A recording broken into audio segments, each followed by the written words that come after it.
For one, I want to bring a sense of pride. Look at the positive side of the word hype, but when it's applied to a shoe, they're just sneakers, but they come from a halo, and so if you own them, there's a different sense of pride. I just consider myself a person that strives to be creative.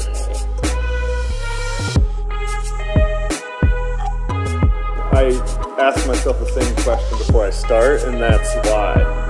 Why does this need to exist? The use of boats, it's a particular voice that I communicate with. So if we can make that same halo effect on a chair, on a credenza, on a rug, or on a display case, you have a sense of pride in it, and then you're appreciating the design.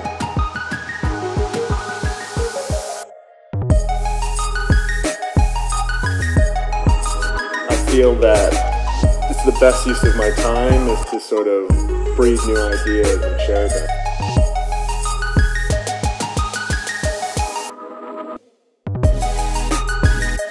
I would love to see that people adopt it. I found that a lot of people are hesitant, but just because I've made it doesn't mean it's important. Just because someone's made it doesn't mean that it's important. You can also create too.